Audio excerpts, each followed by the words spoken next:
She came to the Lone Star State for a fresh start. She's been talking about moving to Texas her entire life. She's looking for a new career and a place where she can really put down roots. What she found was a chance at love. They immediately hit it off. He sweeps her off her feet. She was really starting to get excited. But then, she simply vanished. She's here 1 minute and gone the next. It gave me the goosebumps. Nothing is adding up. Did she leave on her own? She's definitely always on the go. She needed her space. Or was there someone behind her disappearance? No! Said she faked it. The dude fooled everybody. Either way, one family is desperate for answers. They search and search. We had like 100+ people. If it's your child, you're gonna hold off as long as you can.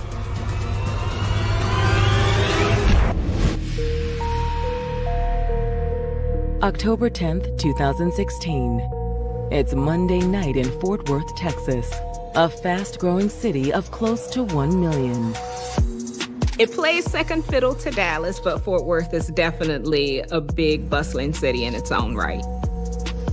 You're gonna see the 10-gallon hats. You're gonna see the cowboy boots. It's more of a Wild West. And while cattle drives and gunslingers may be a thing of the past, the city still has its share of crime. We need police, fire, and ambulance. Police. It's a little before 11 p.m. when Rebecca Jones places a worried call to Tarrant County 911. She says that Tiffany Johnson, her boyfriend's sister, is missing. Like, she was downstairs, and it's been an hour. She said that she was just going downstairs and that she should be right back up. Rebecca tells the dispatcher that Tiffany's brother had gone down earlier to search for her. I had noticed that Tiffany's car keys were sitting on top of the car on the driver's side. And they find her phone in the grass. Oh, man. She would never leave her phone laying on the ground. You better call the cops. Why? This prompts them to definitely make a call because something strange has happened. Do you think there's a possibility she might have gone for a drive or something? No, her keys were on top of her car. She knows that she's not gonna leave with her keys on the car. And it seems like something must have happened so quickly that she didn't have time to take these items with her. You are sure she's not outside? Yes, we checked everywhere. All of a sudden, Tiffany was there, and the next moment she was gone. Nothing is adding up.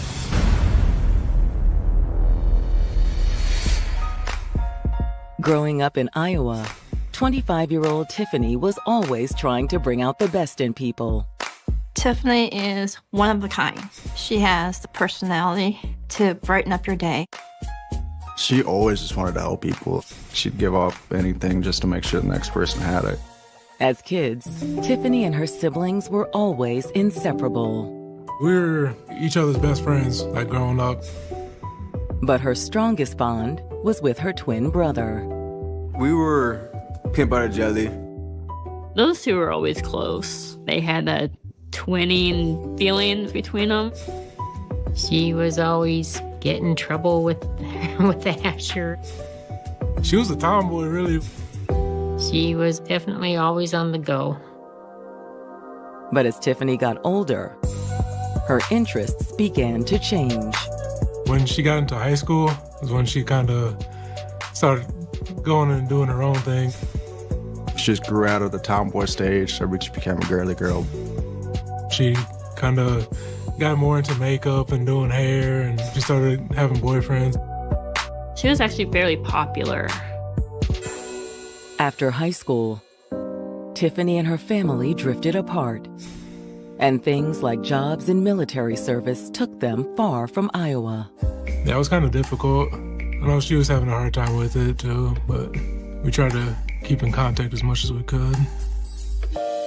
But after a visit to her brother Asher in Texas, the twins reunited. Honestly, she loved Texas. I could definitely see myself living here. She liked the view, she liked the weather there. So she kind of just wanted to go down there to be with her twin. You should just move here then. Stay with me until you get on your feet. I was living in an apartment and I was struggling, and she ended up moving into my apartment and we were struggling together. It was really hard. I didn't want her to go that far, but she really enjoyed meeting new people, so it was really good for her. She's got all her hopes and dreams in front of her. She's looking for a new career and starting to find a place where she can really put down roots. It didn't take long for Tiffany to seize the opportunities her new home had to offer. She lands a job at an insurance company, and so things are really going well for Tiffany. But as a young woman in her mid-20s, she longed for more. She was thinking, okay, I've hit a few milestones. And at this point, one of the only things that's missing is a romantic partner. Then she met 32-year-old Christopher Reville. She met him out one night. Chris had a good job working with an electrician, and he was taken by Tiffany's beauty.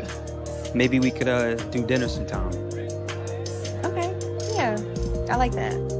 They immediately hit it off. He also got along well with Tiffany's twin brother. I'm new out here. I didn't know nobody at that time. So I was looking for friends, obviously, too. And just him being around so much, we started talking and getting to know each other. We'd hang out and drink a few beers, watch Monday Night Football. Soon, Chris wasn't just hanging out at Tiffany and Asher's apartment. He lived there. He moved in with Tiffany. They're really excited about moving forward with their new life. She was very hopeful for a future, for marriage and a family. And she saw herself having that with Chris. Tiffany! But now, Tiffany has mysteriously disappeared, leaving her keys and phone behind. She doesn't go anywhere without her car keys. She doesn't go anywhere without her phone. Something has gone terribly wrong. The reason may have had something to do with what Tiffany's friend Rebecca told the 911 dispatcher. She was last seen downstairs talking to her ex-boyfriend. A year and a half after moving to Texas for a fresh start, it appeared that Tiffany Johnson had found true love with 32-year-old Christopher Reville. They are making plans to start that next stage in their relationship. Everything is going great, and she just thinks this is going to be the perfect ending and what she came to Texas for. Tiffany! But now, Tiffany's mysteriously disappeared from her apartment. It's almost as if she vanished, like before their eyes. She's here one minute and gone the next. Her keys are left on top of her car. Her cell phone is lying in the grass. They know something terrible has happened. But what? You better call the cops. Bye. When Tiffany's brother's girlfriend, Rebecca, contacts 911, she says Tiffany had been talking with her ex-boyfriend, Christopher Reville, shortly before she disappeared. They had just, broken up, not that long ago. All right, man, we'll get police out there. When police arrive at the apartment, Tiffany's brother Asher provides additional details about her ex, Chris. When did they break up? About 2 months ago. But according to Asher and Rebecca, the relationship was never contentious. Did you ever see them argue? No, not just regular relationship, not argue, no. Right. Well, I mean, they had a good relationship. It seemed real cordial. If they had an argument, it was always real minor, nitpicking type of things, like an old couple. Rebecca and Asher, being probably the closest people in Tiffany's lives, they didn't have any concerns about Chris's relationship with Tiffany. Do you know why they broke up? What he was telling me that my sister has told him is that she needed to work on herself. She just was saying like she needed her space. But according to Tiffany's brother, the breakup wasn't final. She just said that they're taking a break rather than just be like, hey, it's absolutely over. Chris had moved out, but he'd never stopped coming around. After they broke up, he would pop up, but that wasn't really an issue. Was he like begging, hey, come on, baby, let's work this out? Not to my knowledge. Although both knew that Chris still had feelings for Tiffany. He'd not just pop up, he'd also talk to me sometimes. He did always ask questions, as in like trying to figure out what my sister was doing. You could just always tell he's always worried about what Tiffany was doing. In a sense, she sort of left him hanging. Meanwhile, Tiffany was making the most of being newly single. The time apart, made her realize that, maybe she's better off. While Tiffany did care about Chris, she was ready to explore other potential relationship opportunities. Rebecca tells the officers that Tiffany had met someone new at the end of September. 26-year-old Devin Bishop. Devin is someone who Tiffany had met online. It started off as casual communication back and forth. She enjoyed having conversation with him. It felt comfortable and flowed easily. And they'd finally met face-to-face a few days earlier. Although Tiffany, being cautious, had asked Rebecca to come along as her wingman. It seemed like she liked him, like at the club on Saturday, and he gave us a ride home. She had an amazing time with him, and she didn't want the night to end. According to Rebecca, it didn't. She told detectives that Devin had ended up staying the night with Tiffany. They have an intimate relationship then? I don't think they did anything, unless she just doesn't want me to know, like she didn't say. But he was real gentleman, respectful to her. Rebecca, she felt as though it was actually just a good time, good conversation. Either way, things had gone so well that Tiffany planned to see him again, just a few hours before she vanished. She invited him to come have dinner at night. She said that after they got off work that day, she and Tiffany had picked up some groceries. Then she'd help Tiffany make dinner. She was just saying, oh, I can't wait. They're in the kitchen together, working and preparing a meal. And Tiffany hears a knock on the door. He's like an hour early. He's this early? Okay, how do I look? Tiffany, being very excited about her upcoming dinner, is excited to answer it. Tiffany is thinking that it's Devin. Instead, the evening was about to get a little awkward. Hey, Tiff. According to Tiffany's brother Asher and his girlfriend Rebecca, Tiffany's ex-boyfriend Chris Reville showed up at their apartment shortly before Tiffany disappeared. Tiffany and Rebecca are shocked when they open up the door. It's Chris standing there. Hey, Tiff. Is Asher around? We didn't know he was gonna come be there. There was a bit of panic because she's anticipating another date with Devin, and here's Chris. Asher? According to Tiffany's brother, it was all a miscommunication. Chris had hit me up and we were gonna watch a football game. Well, I didn't know that Tiffany was having her other friend come over at that time. Rebecca says that once Asher was talking to Chris, she and Tiffany went into the kitchen. I was like, what are you gonna do? Rebecca knew that Chris still had feelings for Tiffany. And Devin was on his way. If Chris realized Tiffany was seeing someone else, things could get complicated. Tiffany is trying to figure out how to get rid of him as quickly as she could. When Chris stepped out on the balcony, Tiffany had seized the chance.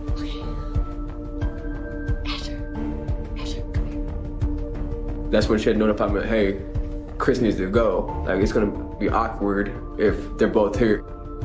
From Asher's perspective, this put him in a very difficult position. Well, what do you want me to say?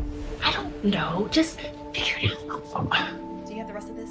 Then, according to Rebecca, Tiffany had headed out the door to try to catch Devin before he arrived. She was like, no, I'm gonna tell him we need to go to Walmart or something. Just tell him. That allows Rebecca and Asher to try to manage Chris and get rid of him. She was trying to avoid any type of conflict. So Tiffany runs downstairs to try to get in her car in order to intercept Devin. That's when the plan had gone awry. Since their building was pretty far away from the entrance of the apartment complex, she decided to drive there. Chris and her brother were watching from the balcony as Tiffany got into her car. Hey, where's she going? That's when we had both seen her get into her car, back it up, and then pull it back in.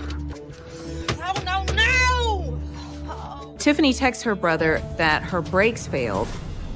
I did see a puddle of brake oil down there. Rebecca and Asher are aware that Tiffany has been having a back and forth with her mechanic regarding these brakes. She had ended up calling one of her other friends, mechanic or something, and the mechanic had come over and fixed the car. She had just gotten her brakes fixed a couple of days ago, and now they're still not working. Asher says that after Tiffany's brakes failed, Chris had gone down to check things out. Looks like your brake line is leaking. Yeah, that's exactly what I was afraid of. Yeah, you want me to fix it? According to her brother, Tiffany tried to wave Chris off. I could see my sister using it and just go type of hand movement type of thing. Actually, I texted the mechanic already, and I need to go meet him out front. She's got to hustle to try to get in front of Devin to intercept him before he reaches the apartment. But she was too late. According to Asher, Devin had seen Chris and Tiffany talking by the car downstairs. He had tried to introduce himself when he got dropped off. Well, my sister had said, no, just go over there. So Devin, already knowing where the apartment was from the last night they were out, walks up. Asher says he let Devin in. He sat down on the couch. I was sitting in a chair for about 20 minutes. He's got to keep another man entertained while his sister deals with the old man. What's even more odd is that Chris returns to the apartment without Tiffany. I had asked Chris where Tiffany went, and he told me that she must have got picked up by somebody like a mechanic or something. And according to Asher, Devin's presence in the apartment didn't sit too well with her ex. Chris was like, it's what I expected all along. I just pretty much told him to keep his head up type of thing and whatever. Chris was clearly not happy that Devin wasn't leaving, so Chris eventually left. After Chris took off, Asher tried to text Tiffany. He messaged her and waited, but Tiffany did not return any of his texts. I gave it another about 20 minutes, and so now altogether it's about an hour has passed. Okay. And can't contact her, so that's when I decided to go downstairs, because now I'm just worried. Tiffany! Now dark out, Devin went down with Asher, and together they searched for Tiffany. It didn't take them long to find something. Tiffany's car keys were sitting on top of the car, and that was very odd. It's dark, and I had my flashlight on, and I had seen my sister's phone. That's when Asher really started to panic. That phone is glued to her hand. Asher, after finding the phone and the keys, he calls Rebecca, and he says something has gone wrong. Yeah, we just found her phone and her keys. I was like, don't play, are you joking right now? Asher had to reiterate to her, no, this is serious. What are you gonna do? You better call the cops. Then Asher called Chris. Hey, Chris. I said, you need to come back right now. This does not look right. Chris's response was interesting. Chris says, it sounds like you're blaming me for something.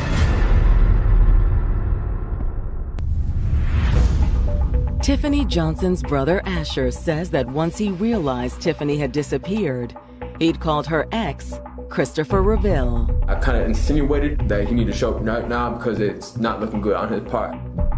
Because Chris was the last person that she was seen with.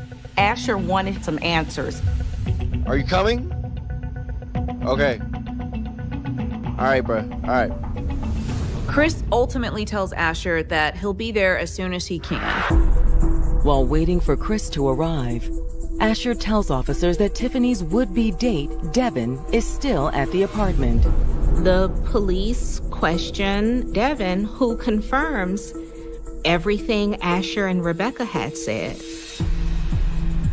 A friend had dropped him off at the front gate of the apartment complex, and when he walked in, he'd seen Tiffany talking to Chris. I was going to introduce myself. I stuck my hand out to shake his hand, and she stopped me. She was like, nah, not this guy. Just go upstairs. He also confirms that Tiffany had texted him about going to Walmart. But I come to find out that the whole Walmart deal was just to get him to leave. Mostly, while talking to the police, Devin just seemed confused. Oh, shit. Hey, like, yeah. She just all of a sudden disappeared when I showed up. When Chris arrives at the apartment, he seemed more than willing to talk to the police. I actually came back to try to help and try to figure out what was going on. When asked about the breakup, Chris tells the same story that Rebecca and Asher told. He confirms that he and Tiffany just needed to take some space. We're still friends, there's no problem.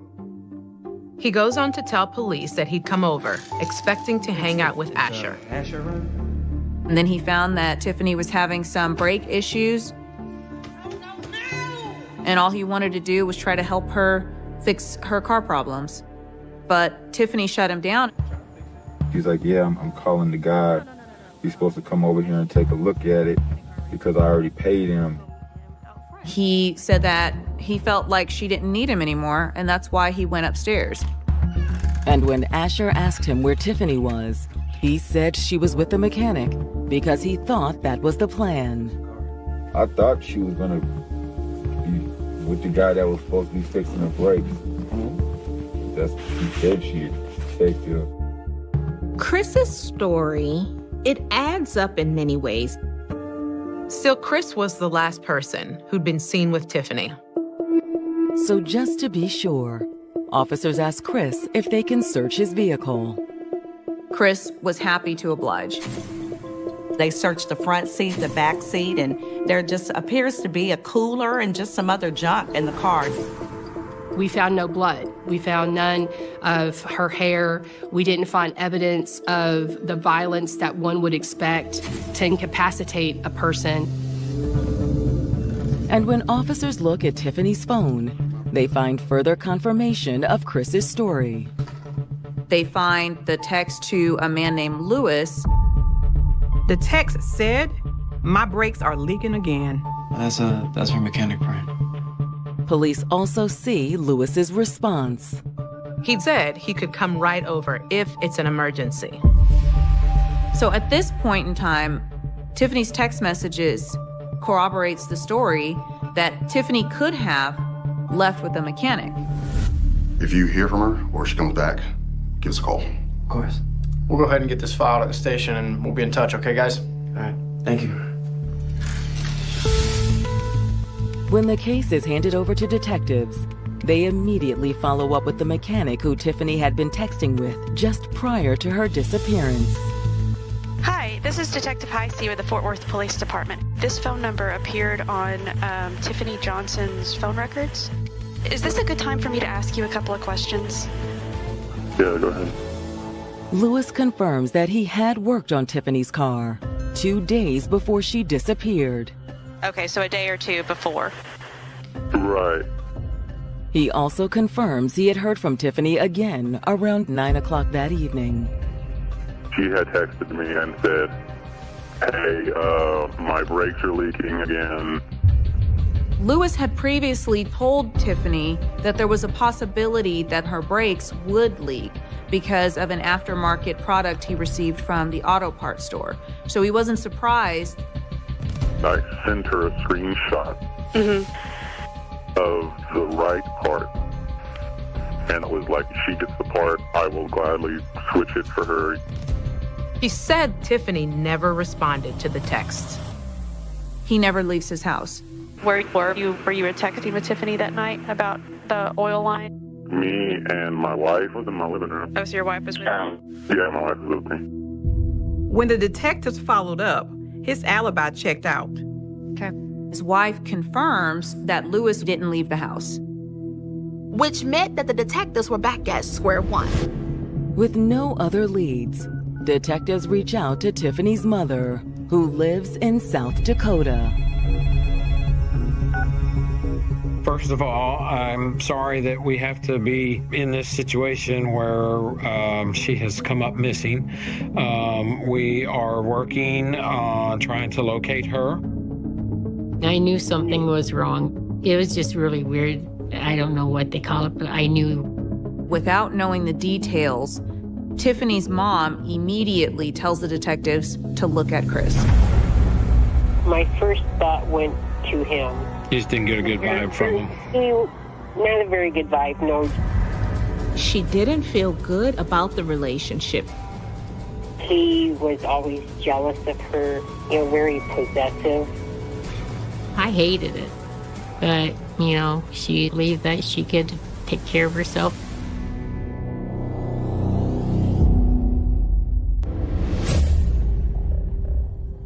Tiffany Johnson's mother has just told detectives that the real reason her daughter broke up with Christopher Reveal is because he was overly jealous and controlling. She had told me there were good times. There's a lot of bad times also. Tiffany told her mom Chris couldn't handle it whenever another man looked even in her general direction. She said she's changed her whole appearance just to try to please Chris.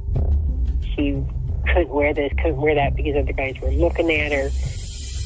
Based on the information provided by Tiffany's mom, detectives want to look at Chris a little further. If he was as jealous and controlling as her mom said, maybe the realization of Tiffany seeing someone else pushed him to violence. Well, thank you so much for your time. We'll be in touch. That afternoon, detectives head to Chris's mother's house with a search warrant. Chris had been living with his mom since the breakup. But the search leaves detectives wondering when Tiffany was last there. What detectives found in Chris's mother's backyard was a black bra with a broken clasp and a tan-colored tank top. These items match the description of what Tiffany was wearing when she went missing. Talking to his mother's neighbors, the detectives uncover more evidence that suggests Chris and Tiffany had a contentious relationship. She'd witnessed Tiffany pulling up one day in her car and Chris running outside yelling at her. And he was screaming at her, "What the hell you got on?" It was just a sundress. She witnessed Chris grab Tiffany, and she stayed outside watching to make sure that Chris saw her in the hopes that Chris would eventually let Tiffany go. Thank you so much. Welcome. Have a good day. We'll be in touch. Yeah, thank you. After talking to the neighbors, detectives bring Chris in to confront him with what they found in his mother's backyard. The police have been over there, and apparently they found a bra. Know anything about that? He claimed that the mother must have been doing laundry out in the back. When they do laundry, do they hang it out on the clothesline, or they got a dryer, or hang them up sometimes? Got a dryer. She still has clothes over at my house. Oh, does she? Yeah, she got some shirts over there and stuff like that. She had a bra or two. Chris's story seemed a little too convenient for the detectives, though. When was the last time that she was over there? It's been months. When the interview's over, The detectives place Chris under arrest. Although there was no body that was recovered, detectives had enough evidence to charge Chris with aggravated kidnapping. Once Chris is in custody, the detectives head back to his mother's house and search for Tiffany in the surrounding neighborhood. Police spent a good amount of time searching a wooded area that's behind Chris's mother's house. There was helicopters in the sky. There was at least 200 police officers scouring around. The police don't find any trace of Tiffany. They search and search and come up empty-handed. Chris's phone records are little help. We do have good cell phone ping information from Chris's cell phone. He left the crime scene, the apartments. He went down Highway 360. Then he went west on I-30. But as he was heading west on Interstate 30, his phone mysteriously goes dark. At that point, we have no cell phone pings for 23 minutes. Which suggests that either his phone was off or in airplane mode. Then we see him reappear with a ping off of the towers at his parents' house. But I'm willing to place a bet that he disposed of her in that 23 minutes. With Chris's phone records a dead end, the detectives pull his criminal history. They realize it's a very lengthy record. Chris had been arrested for armed robbery, aggravated assault, battery. In fact, he'd only been released from prison a couple months before he began dating Tiffany. But that's hardly the most shocking thing detectives find. This wasn't the first time that someone connected to Chris had disappeared. Back in 2006, his 20-year-old girlfriend also disappeared. 10 years later, she was still missing. Detectives investigating the disappearance of Tiffany Johnson have learned that one of Chris Reville's previous girlfriends also disappeared.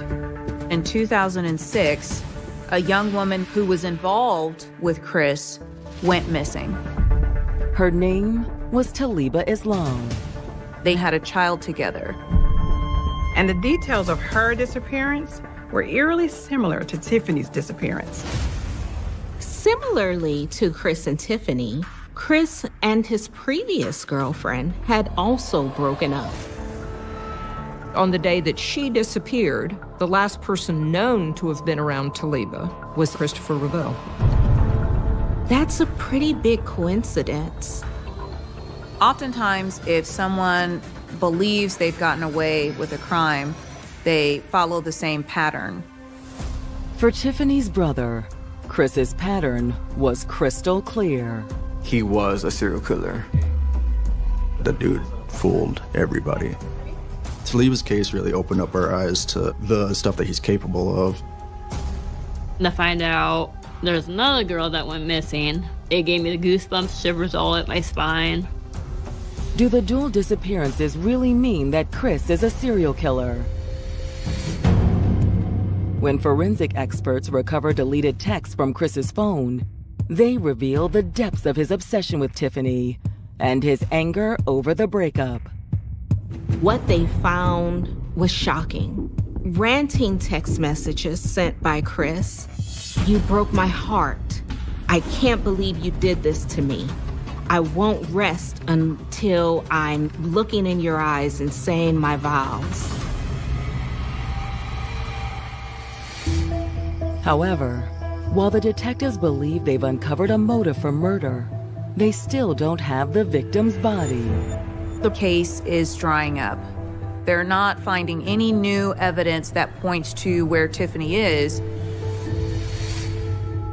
At the end of October, with all their leads exhausted, the Fort Worth police suspend their search for Tiffany.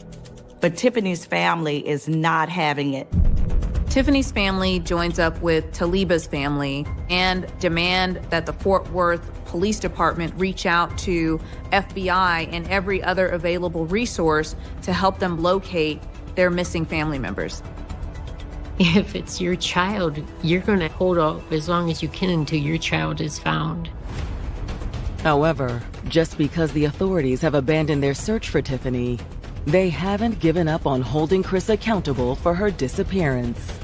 The police move forward with the charges of aggravated kidnapping. The prosecutors were not going to be able to have as strong of an argument that Tiffany was murdered because there was no body. And an aggravated kidnapping conviction could lead to significant jail time. The sentence for aggravated kidnapping is life in prison. When Chris goes on trial in August of 2019, the prosecution contends that when Chris followed Tiffany down to the parking lot, an angry confrontation ensued. Who was that? The prosecution's theory was that Chris became enraged when he learned that Tiffany was moving on without him. It's none of your business, Chris. What if I make it my business? The prosecutors believe that once Devin went upstairs, Chris had grabbed Tiffany and forced her into his car. The crux of the offense was his restraining her and moving her from the apartment complex.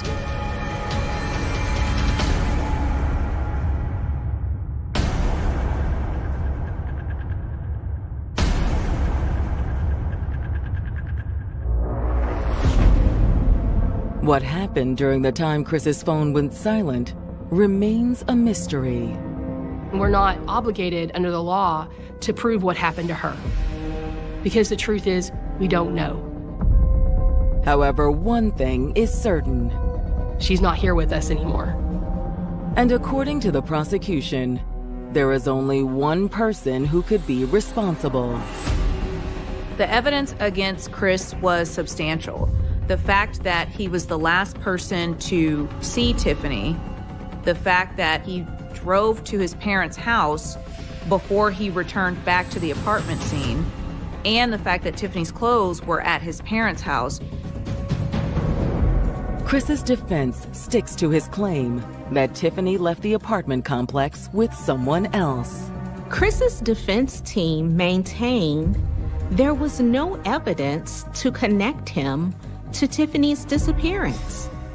There was no way to prove how or when the clothes that were found in his mother's yard got there. There were no defensive wounds on Chris, no evidence in his car. But when the case goes to the jury, it's clear who they think is responsible for Tiffany's disappearance. They came back with a guilty verdict. There was just no other explanation for what happened to her. The judge sentences Chris to life in prison. There was relief that he was finally held responsible for what he's done. He deserves it right and where he's at. However, there's still something missing. Tiffany's family still wants answers. You're locked up, but where's Tiffany? He had every chance to tell us where Tiffany is, and he refused to. Justice will be done when we find Tiffany and when we find Taliba. Justice comes a little closer in March of 2023, after a woman's skeletal remains are discovered alongside a railroad track in Fort Worth. DNA testing confirmed that the remains belonged to Taliba Islam.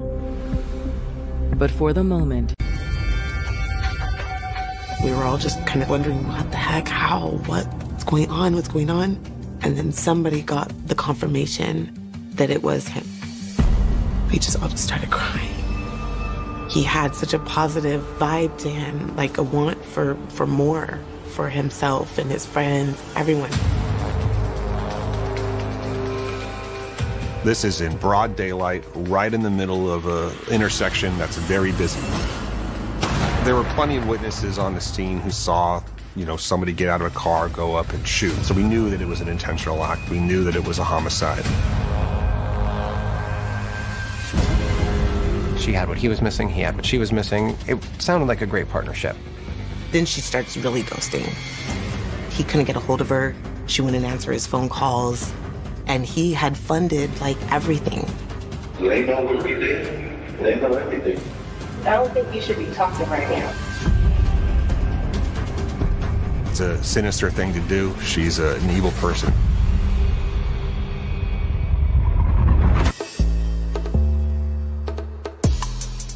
As part of the San Francisco Bay Area, Alameda County plays host to the cities of Berkeley and Oakland. Alameda is south of San Francisco, and it's more out in the country as opposed to San Francisco being a large urban center.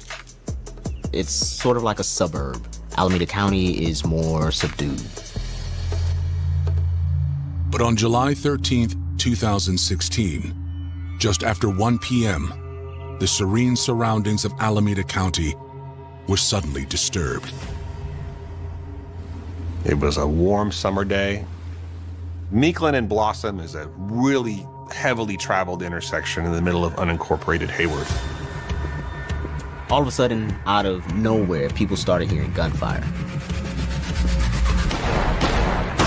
So 911 calls started coming in. Callers are reporting that someone walked up to a truck, fired several shots, and then walked away. This was in the jurisdiction of the Alameda County Sheriff's Department, so they were the first to get out there. They stopped traffic, they blocked off the intersection. Responding officers find a red truck parked in the intersection, with the windows down and the engine still running. There is a man in the driver's seat. He was shot multiple times from the right-hand side. The shooter had shot through the open rear passenger window, and I believe he was shot 3 or 4 times in the side and the side of his chest. They assess quickly that the man is deceased. There were plenty of witnesses on the scene who stuck around. A couple of them saw, somebody get out of a car, go up and shoot. We knew that it was an intentional act. The man's ID is found in his wallet on his person, and he's identified as 38-year-old Adon Khatani.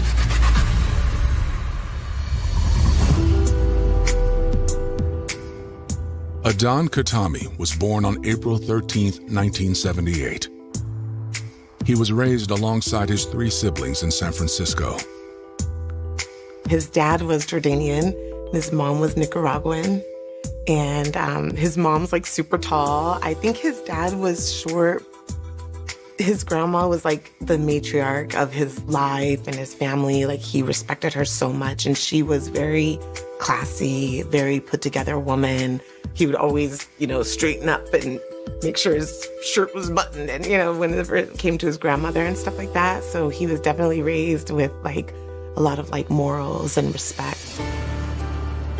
When Adon was a teenager, his father passed away. I think that shifted his energy to wanting to protect and wanting to like care for his family. And I think that was like a strong drive for him throughout his life. Adon grew up fast after that. He became a father himself in his early 20s. He didn't stay in that relationship, but they remained friendly and decided to co-parent together. I met him actually for the first time when I was probably 16 or 17. And then years and years went by, and I kind of lived my life and was in my 20s and saw him again. He's so handsome. I just remember all the girls just all over him. So he's charismatic, to say the least. And like, he had like a realty company, and he would do selling houses and stuff like that. When I had met him, he wasn't doing the house selling anymore. He was working for the Yellow Pages. He would sell like, advertising for the Yellow Pages. But he just like was so dedicated to it. And he would put his little suit and tie on and just go running around having these meetings. A few years into the relationship, Adon and Monica got a surprise. We had that off and on dynamic going on. And around the time that our daughter was conceived, like, It was probably a little bit more of like an off time. And then I became pregnant, and then it was just kind of like he was scared about it at first. When we did the ultrasound, they said that it was a girl, and that was his joy was having a girl. So that made him very happy. After years of an on-again, off-again relationship, co-parenting helped Monica and Adon find their stride. So we struggled a lot in our relationship to actually get it right, you know, like put it all together. And we were finally, like 7 years later, we were finally kind of getting it right. With his family life humming along, Adon looked to make a change in his professional life.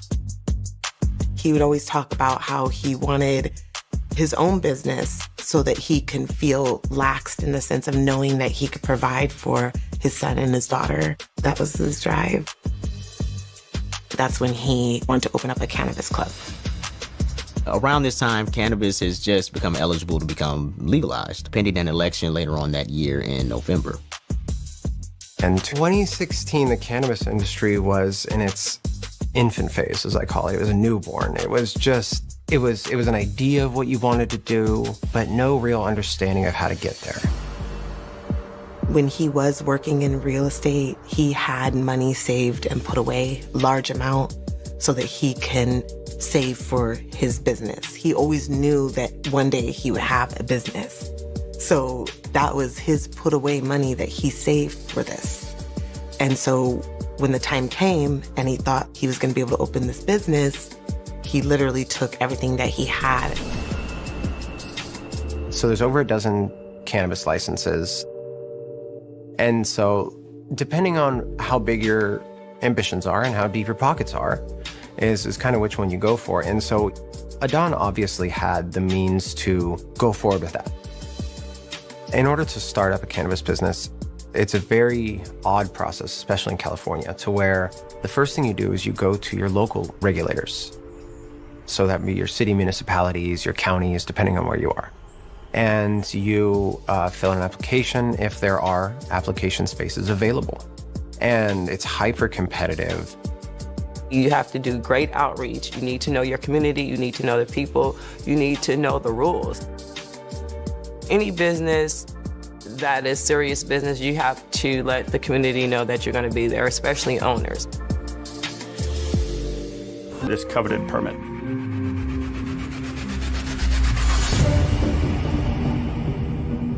Before Adon can get his business up and running, he is savagely gunned down in broad daylight at a busy intersection. Adon didn't suffer. He was shot multiple times and died very quickly. There was no shortage of eyewitnesses as to what happened. It was very clearly someone running up to a car intentionally and shooting through the rear passenger window at somebody. Is this a road rage? Do they know each other? Why are you out here? What's going on? There are a ton of witnesses, and everyone describes the same thing. We knew the shooter had run out from the intersection and had gone into a neighborhood. It's a very large neighborhood. It's got streets that wind all kinds of different ways. It's not your standard, A street, B street, first street, second street. It's a complicated neighborhood. So they needed to spread out the perimeter in there because, it's hard to cover all those streets driving around because you can't just drive down one and see, the whole block. So the perimeter that was set was pretty massive. Several of these officers work this area regularly. They're aware of the fact that there's quite a few cameras in the area. The sheriff's office had a permanent camera on Hank's Liquors, and within a couple of minutes, the deputies had a picture of the person who had done the shooting. The red Jeep pulls up, a man gets out wearing a light long-sleeve colored shirt, jeans, a Dallas Cowboys hat, and some white shoes. He's also wearing rubber gloves. You see him very quickly, intentionally get out of the Jeep with a purpose. He goes right up to the truck, he shoots, and then he runs away down the side of the liquor store towards the tracks. So you could see exactly what he was wearing. The description that went out from him was absolutely perfect. And the footage of the shooter fleeing the scene was able to be captured and distributed within, I think, 10 or 15 minutes of the actual shooting. His pictures being sent out to every cell phone of every sheriff's deputy that was called to the scene and looking for him.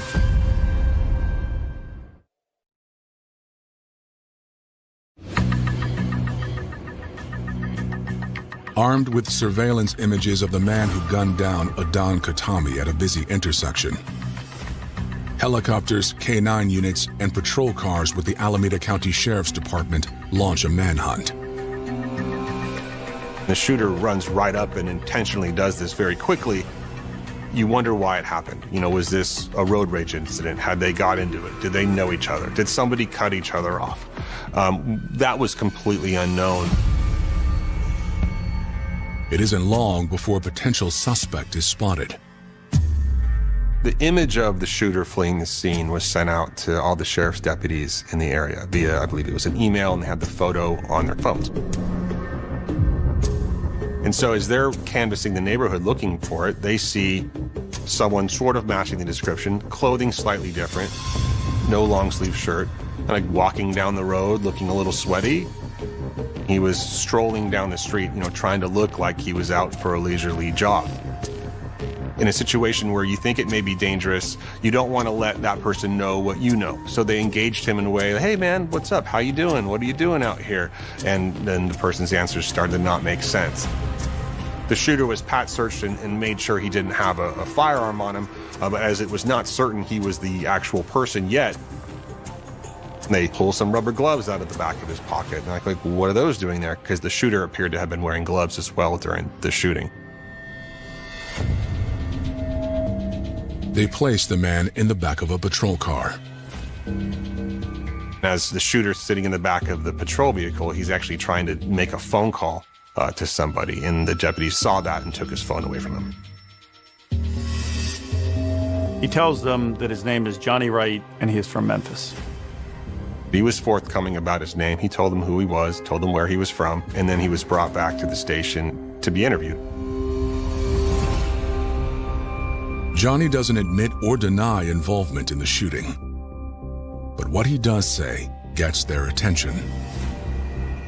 He agreed to speak with the police and the detectives on the case, and then very coldly said, I don't want to talk anymore. Can you get a DA in here so I can sign up for the death penalty?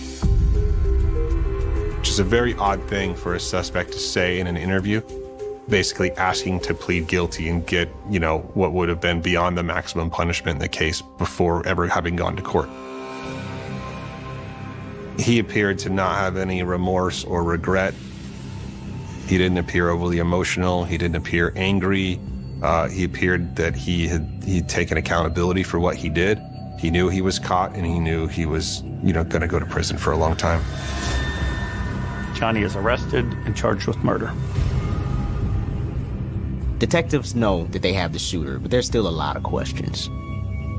Why is he in California? Why did he shoot Adan? And who was driving the getaway car? Near the crime scene, the search continues for the red Jeep. Two detectives were able to see the red Jeep pulled into a parking space and a young lady standing right outside of it. She's standing there smoking a cigarette with her phone out. When the police approached the driver in the red Jeep, she was a little guarded, a little not uncooperative, but not really forthcoming. She was giving very limited answers. Who have you been with today? Oh, my boyfriend. Where are you from? I'm not from here. She identifies herself as Chariot Burks from Memphis, Tennessee. Her not being from the area and also being from Tennessee became pretty suspicious, and at that point it was pretty obvious the two people were connected, that this was the red Jeep that he got out of and that they were both happened to be from the same state. Chariot Burks agrees to come to the station for questioning. She admits that she is in a relationship with Johnny Wright. He is her boyfriend, and Johnny had asked her to join him on this last-minute trip from Memphis to California. She stated that Johnny told her that they were coming to visit one of his relatives, and she didn't know anything about the shooting.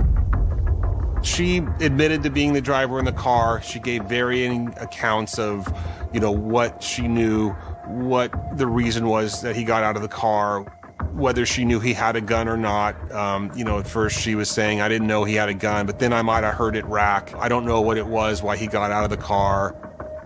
She said he just told her to drop him off at the intersection. She didn't see any shooting, but she did hear shots. She said she has no idea who Adon Khatani is.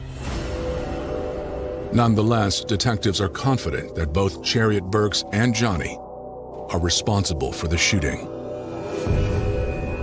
She was interviewed and Mr. Wright was interviewed, and the case was then presented to the DA's office for charging, and they were both charged with the murder of Adon Khatani. But as far as why, all they have is a theory. These two people drove halfway across the country, and Johnny zeroed in on this one red truck and shot and killed Adon Khatani. It looks like he knew exactly what he was doing and exactly who he was targeting. This could be a murder for hire.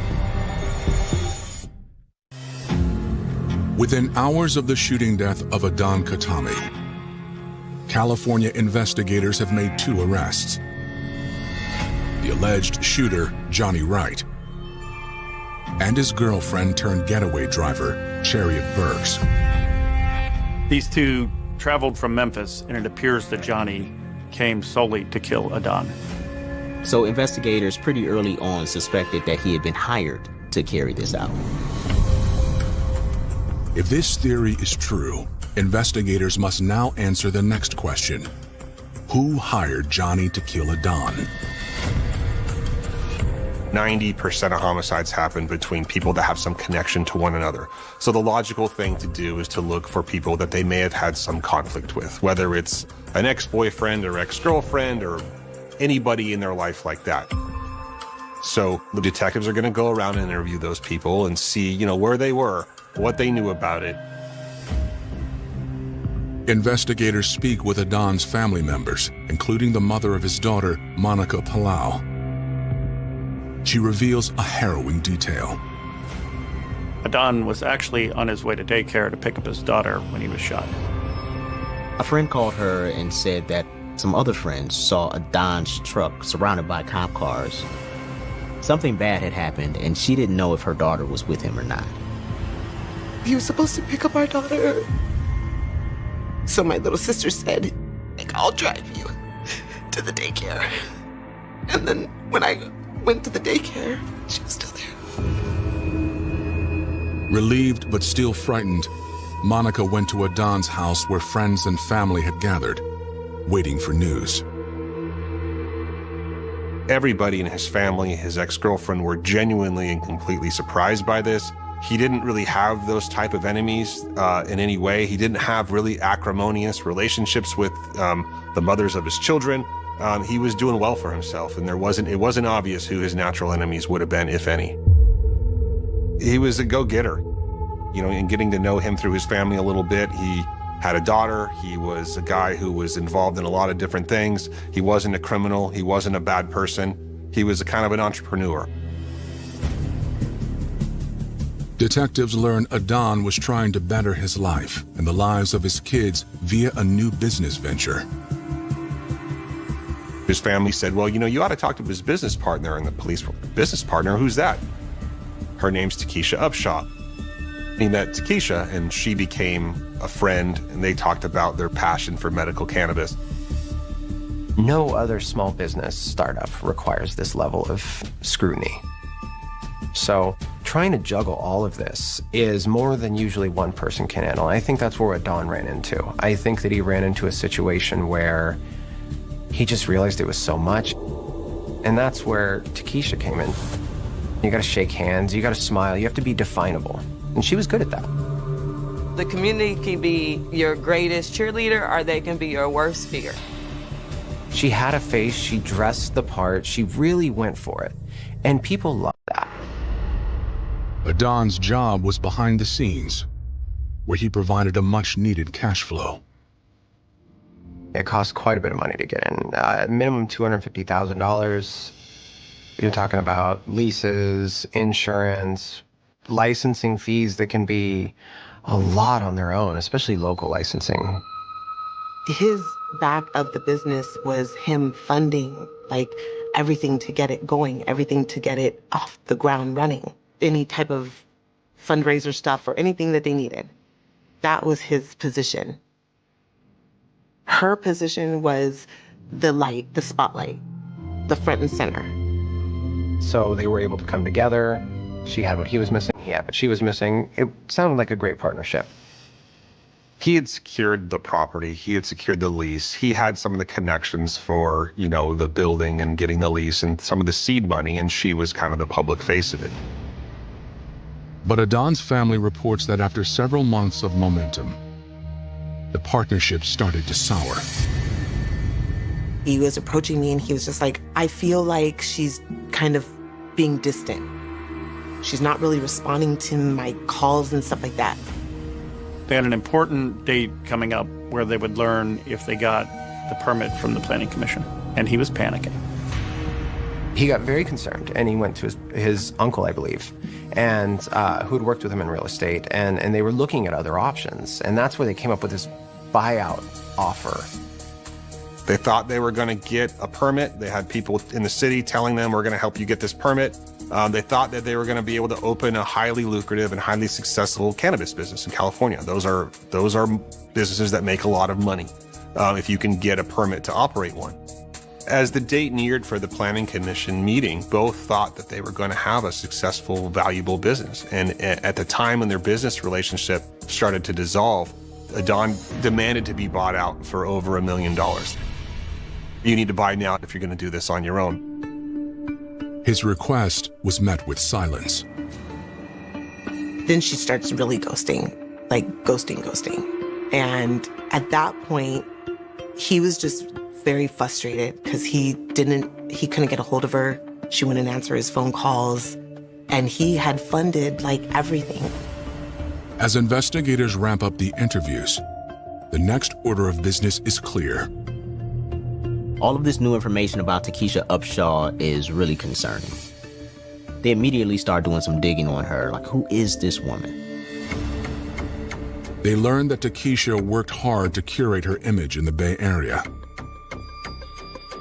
If you looked at her Instagram profile, you'd see a world traveler, somebody who was into, yoga and things and was involved in the community, was out there trying to push, I'm going to be the first African-American female-owned Black, dispensary in San Francisco, was very connected, volunteered her time with the NAACP, was connected to a lot of the who's who of San Francisco at the time. The importance of being able to, I guess, grease palms, network effectively, whatever you may want to call it, she was very good at it. Ms. Upshaw was phenomenal at networking. Then, investigators learn a small detail about Takesha that has big implications. Takesha's father's family is from Tennessee. She has strong family connections to Memphis, which is where Johnny Wright traveled from. It was not a coincidence. The shooter and the driver were from Tennessee, and that Ms. Upshaw had all those connections to family in Tennessee.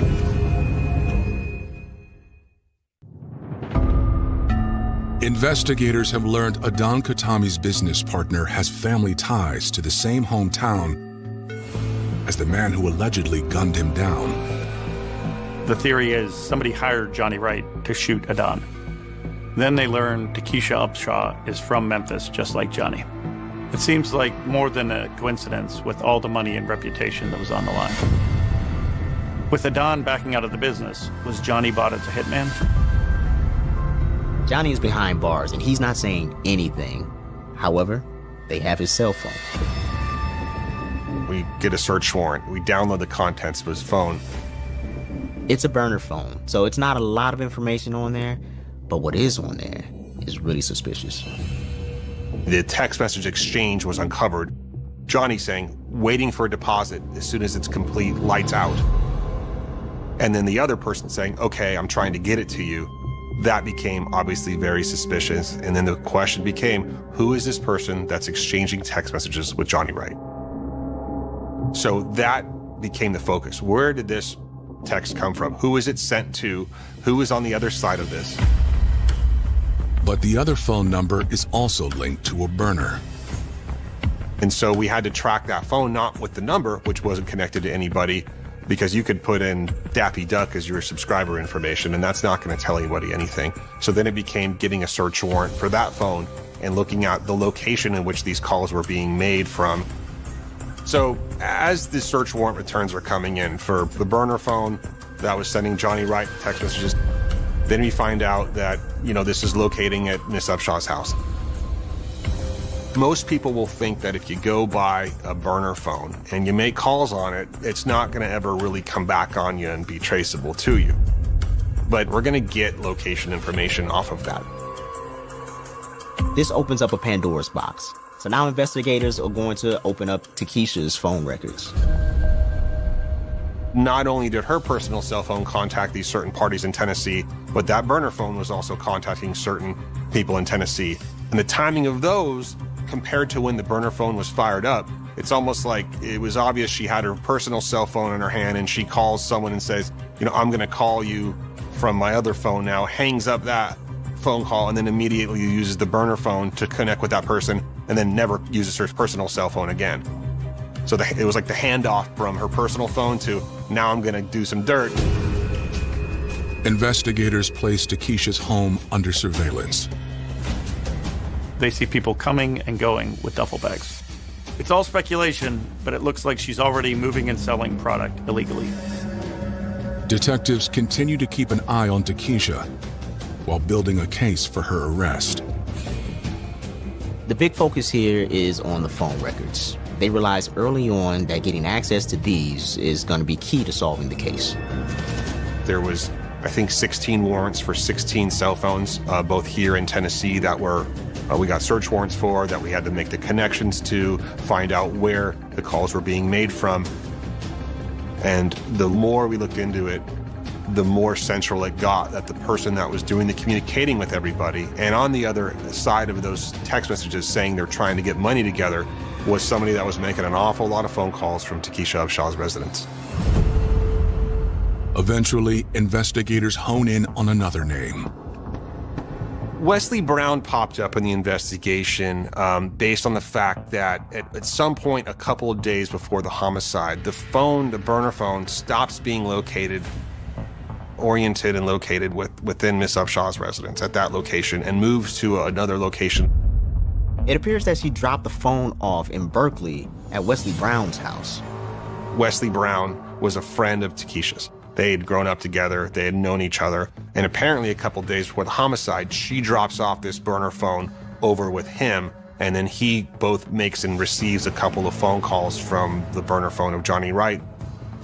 I think in her mind, taking this phone and putting it with somebody else, maybe that was a way for her to try to distance herself from the whole thing. Almost 6 months after Adon was killed, investigators prepared not one, but 2 additional arrest warrants. They have motive, they have phone records. They have connected Takesha and Wesley to the man who shot Adon. They've already arrested Chariot Burke and Johnny Wright. Now they are ready to also arrest Wesley Brown and, more importantly, Takesha Upshaw.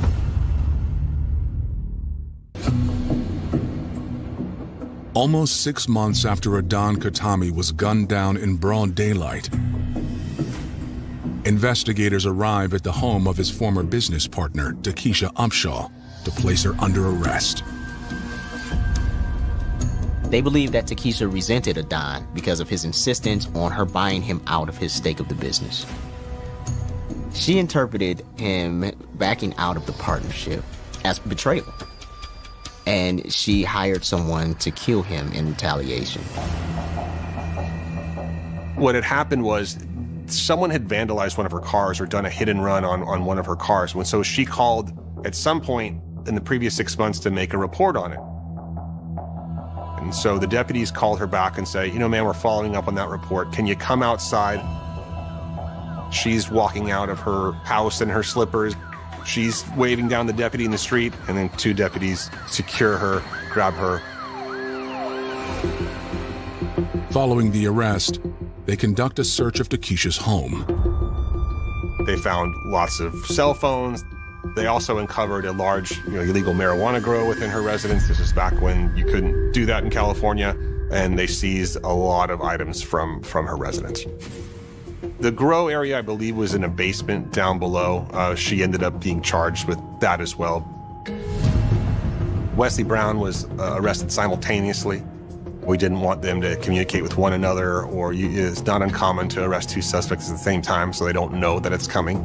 They were both interviewed separately. Takesha makes it very clear that she is not talking and immediately asks for an attorney. Detectives turned to Wesley. They told him he was arrested for murder.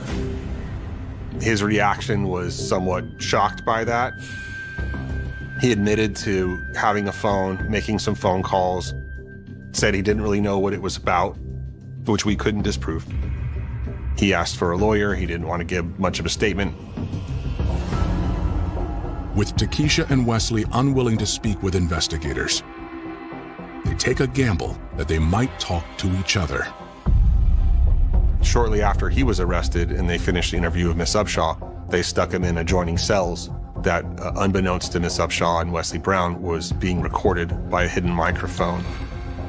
When you have two suspects that you think are involved that may talk about it if given the opportunity, it's really a good idea to throw a recorder in there. And this was a deliberate thing. When they put them in the cells, they're like, hey, we're just holding you down here for a minute. Don't talk to each other. You know, and of course you tell them that, and the first thing they're going to do is talk to each other.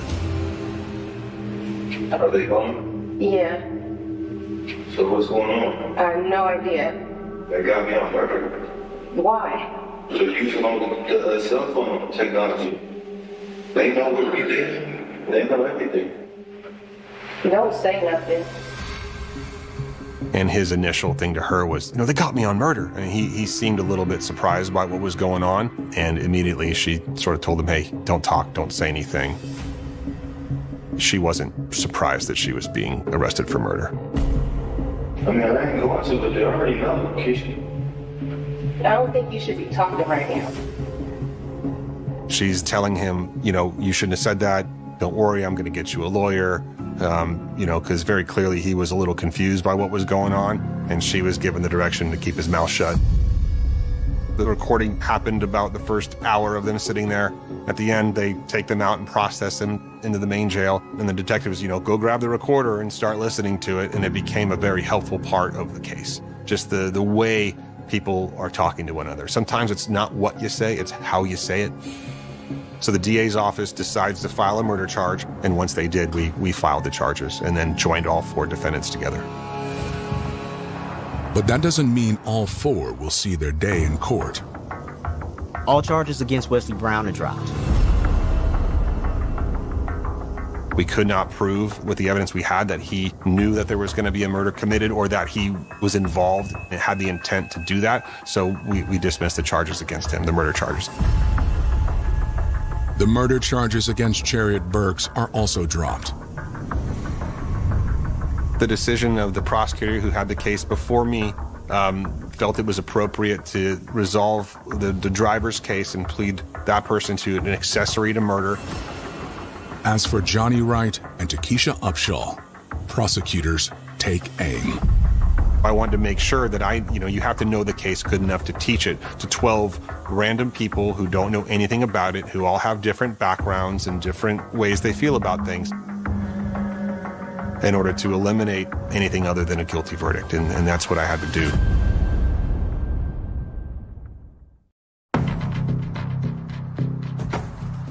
Adan Khatami's alleged hitman, Johnny Wright, takes a plea. Johnny Wright pled guilty to first-degree murder with the use of a firearm. So he admitted, the most serious charges we can put on anybody short of trial. He knew that there was no upside to going to trial, and so he threw himself on the mercy of the court. Johnny is sentenced to 50 years to life. Takesha Upshaw stands by her innocence. Her trial begins in October 2019. Miss Upshaw, on one hand, is in the community. She's out there shaking hands, glad-handing people, putting herself out there, getting connected to folks, and pretending she's this upstanding person and this good business partner to Adan. And with her other hand, she's dialing up a hitman from Tennessee to take him out. It's a sinister thing to do. She's an evil person and a fraud. Prosecutors alleged that Adon wanted out, but Takesha didn't want to pay him the over $1 million he was asking. She wanted to get the permit, keep Adon's investment, and open a dispensary without him. Prosecutors rely on the cell phone evidence to prove Takesha's involvement. As you examine these cell phone records, the interconnectedness between her phone and Johnny Wright's phone, it all started to make perfect sense. Partly to avoid what she saw as a forced buyout, and partly to get revenge for him leaving her high and dry. Threatening her well-cultivated reputation, Takesha hired Johnny to take Adon's life. In a tragic turn, prosecutors reveal that days after Adon was killed, Takesha received news from the planning committee. The permit she had worked so hard for and ultimately killed for was denied. People from the neighborhood argued that it was too close to a school, and the planning commission decided unanimously to deny the permit. The dispensary would not move forward, and Adon was killed for nothing. The defense has their turn, and for the first time since her arrest, Takesha speaks up. Ms. Upshaw chose to exercise her right to testify in her own defense. She testified that she loved Adon, that he was her friend, that he was her business partner, that she was broken up by the whole thing. She tried to say that it was Wesley Brown that had planned the thing and that they were boyfriend and girlfriend and they were inseparable. They tried to argue that the burner phone belonged to Wesley and not Takesha. Wesley Brown was with me the whole time. He obviously had the burner phone and it was him. This was simply not true, and the charges against Wesley had already been dropped. Following 3 days of deliberation, the jury delivers their verdict. They found Takesha Upshaw guilty of first-degree murder, and she was later sentenced to life in prison. She accepted the verdict for what it was. I mean, she still claims to be innocent. She's never taken accountability or shown any remorse. If you